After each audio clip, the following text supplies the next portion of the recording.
Can we, when we get, where we are rolling now, so Hector could use any bit of this. When we get closer to Thanksgiving, can we talk about that? Friendsgiving? Why does it have to be a friends? There's nothing in the word Thanksgiving. You can't spend it with friends. You don't have to change the word thanks to friends. It just don't feel the need to change everything. Well, hello, and welcome to the Mike and Mike's Off-Air Podcast with Mike Pesto. And your friend Mike O'Neill from the new My 97.5. First of all, let's check, because if you've noticed in this room that we've been in now, the new My 97.5 studios, we have always had an issue with take 1, take 2, and or take 3.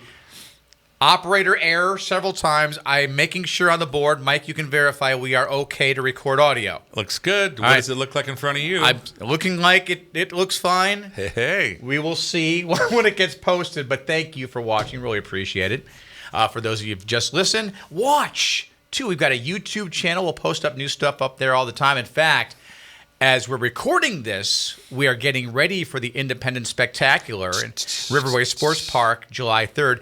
Did you see the video that Visalia Stringer posted on their Facebook page? Okay, so the going to Fresno and asking people in Fresno, would you rather live in Fresno or Visalia?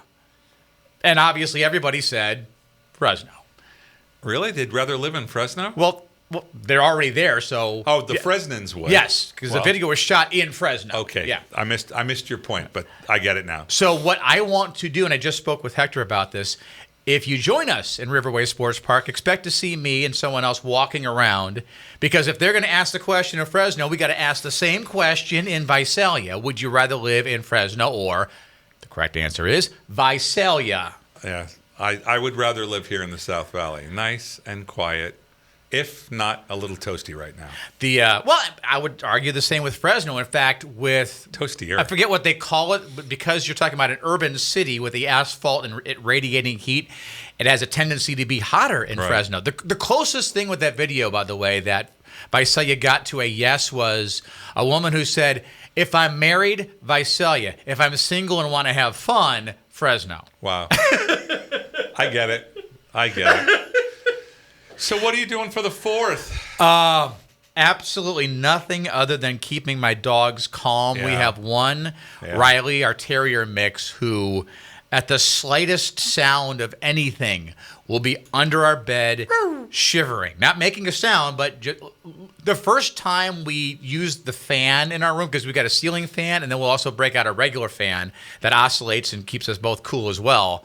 The first time we use that, because the dogs sleep with us on the bed, she will start off the night under the bed and then realize, okay, they're keeping the fan. It's that time of year. I just have to grin and bear it. And then she will eventually, at some point, get on the bed. She's our scaredy dog. Nice. Well, we're going to have 4 dogs. For the first time that I can remember, both of my daughters are going to be somewhere else because, well, they all have their own homes now and they all have their own plans. In fact, 2 of them are going to be out of town. So it's just me, Mom, and Sean, and we're going to... barbecue a nice big tri-tip and blow our driveway to shreds later as the sun goes down. Well, thank goodness your driveway is nowhere near my driveway. You're in Tulare, I'm in Visalia. My dogs won't be able to hear you. Well, we'll have the 4 of them, though. Last year, I think 2 years ago, we started using that on the big 75 in the living room. We put on the soothing music for animals. Oh, really? For 4th of July. And it does help because you turn it up just enough. Okay. But we have one of our 2 dogs, Oso.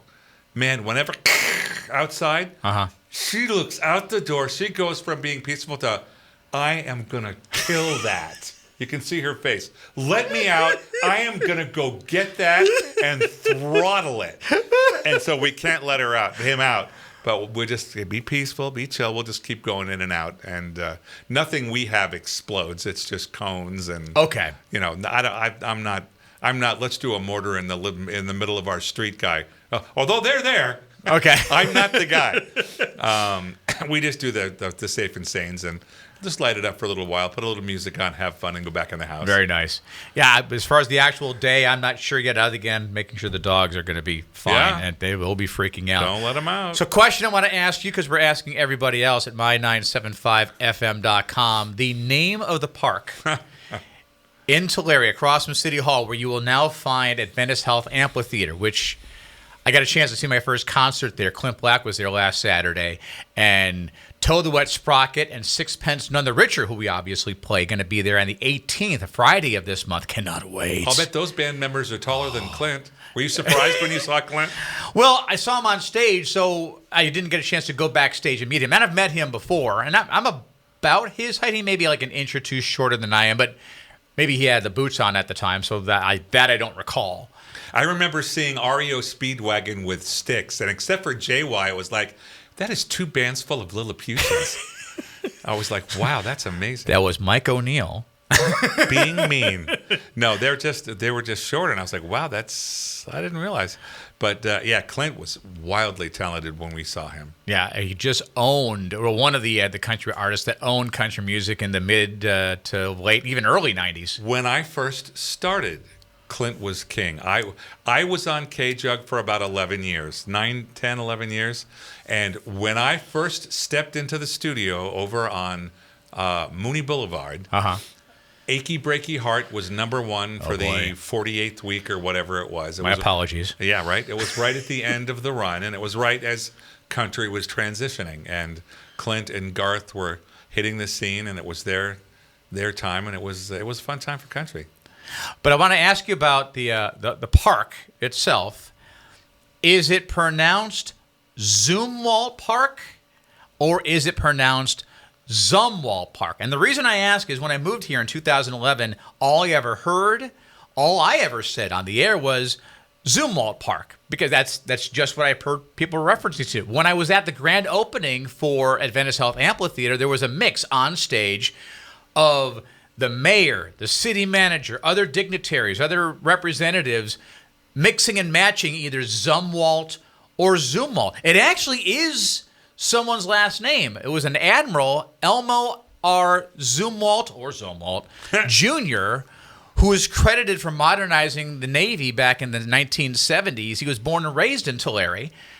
So there is an answer. This isn't just an opinion, but what have you always called it? Always called it Zumwalt, because that's what I heard. But from what I hear, but then living here for a while, the folks that say to Larry and over there in Leemore are the Zumwalts. Zumwalt is what I hear more as a standard. But again, it's very tomato. It is, but again, with it being someone's last name... I wasn't taking away from that. I'm just saying that's what I found. It's just like the old Whitendale. I've always called it Whitendale, but every now and again someone says Whitendale, and I'm like, okay. Which tells me if he was born and raised here, there may be some family members, even if they don't have the last name anymore, still in town. If you happen to know, in all seriousness, either call either Mike or I in the studio at 559-622-1449. We're going to have to ask for proof that you're a relative. And set us straight. And let us know there. Or if you watch this video on YouTube, comment in the comments below, and then like and subscribe to the YouTube channel, too, to always get the fresh stuff that we have. But sorry, locals, I'm going to call it Mooney Grove Park till I die. I know 3/4 of the people that go to the park call it Mooney's Grove. That's but so read wrong. The sign. That's like fingers on a chalkboard for me. Speaking of, there's a perfect segue. You're a fan of all types of music, classic rock included. Just about everything save for opera. And I appreciate that. It's just not for me. Have you heard of the group, I'll make sure I get the name right here, the Velvet, well, hold on. I'm looking at, don't look at the screen because it's going to give too much away. The Velvet Sundown. No.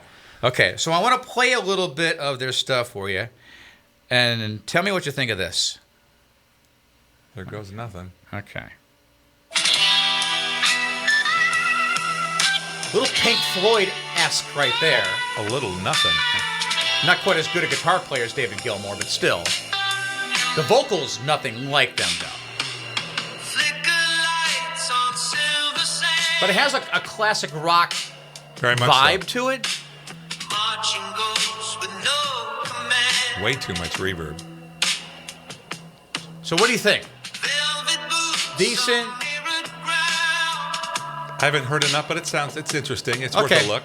On Spotify, they have more than 500,000 followers on Spotify right now. Good for them.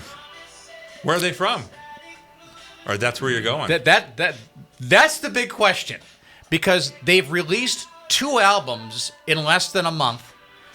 They are releasing a third this month. All indications are this group is AI. Oh, that's funny. No one is saying anything. They've not scheduled any interviews. They're not talking with anybody. So the speculation is rampant everywhere that, again, the quote-unquote group, the Velvet Sundown, and you just heard their stuff, is AI. Somebody was sampled. It's not even a sample with that. It's just literally you tell AI, give me some music in the style of blah, blah, blah, blah, and give them like 4 or 5 artists, and it will generate that. So it's not even a sample. Huh. My understanding of AI is you tell AI to do something, it goes off and scurries throughout the entire World Wide Web and tries to figure out what the answer is. Not giving any of the sources where it got that information, and just gives you what you want as close to it as it can possibly get. That's interesting. The most practical application I've seen of that of late is we get commercials from agencies to put on the radio station, obviously. One of the agencies took the voice of the sales manager of the dealership. Okay. We recorded 6 to 8 60-second commercials just so that this AI could have a sample of his voice. Now all they have to do is type up the commercial and it's him. But it required the sampling, a large sampling, to make it sound right. I'm done. I know you use it to a minimal degree with what you do with Very the imaging and with the commercials that you do with all 4 of the stations here. Strictly for writing, and it's basically just at the beginning of the writing process, all right, take me in a direction. And then it does, and I'm like, well, okay, I like this phrase. This launch is good. All these other 9 cliches from hell aren't going to work for me. But okay, there's the door opener, and that gives you the starting point, and that I'll write on that. Okay, so you can leap off of that idea nugget from AI, and the rest of it is all 100% Mike O'Neill. Has to be. Well, you say has to be, but more and more it's not. And I'm noticing a lot on Facebook specifically. I can't believe any of the videos that I see anymore. The ones that you may have seen now that are really making the rounds are people who will save an animal, or an animal that will save another animal. Like there was one, I think, of a bald eagle that swooped in and saved some type of fish or whatever that was about to be eaten by a whale. It looks legit. Yeah. But the thing is, it's framed too perfectly. If you were to actually capture a moment like that, there'd be a portion that you would miss, or you didn't quite have the camera in the right spot yet. There's been a bunch of those AI vids when the Israeli when the conflict, the Middle East conflict, inflamed as it has, and it still is. But as it began, people were making these ridiculous videos where they would say, they dropped a bomb on Iran, and then there's the A-bomb going off over it, and people, But if you look closer, it's like, yeah, that's not happening. The first one that I remember getting traction were the fires in L.A.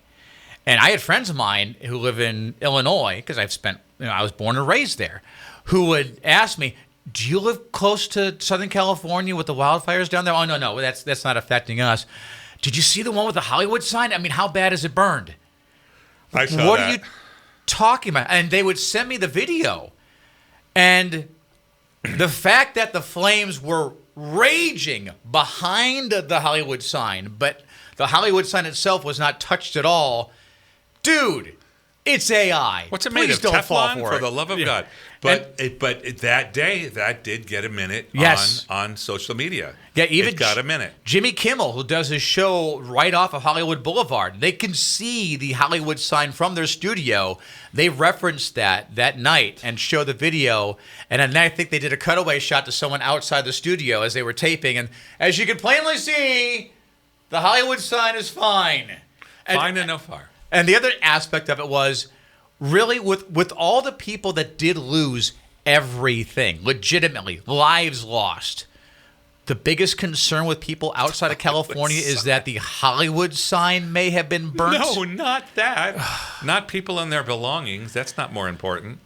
It is to the point now with, again, and this is just the beginning. It's going to get better. Everything that we hear about it. In fact, there's some that swear that we are in the Matrix right now. There is, I think, Elon Musk and others who are into that realm say there's a better than 50-50 chance we are in the Matrix right now. We are in a cocoon like they were in that movie, and this is all just a computer simulation. And if we're not, we're going to get there at some point.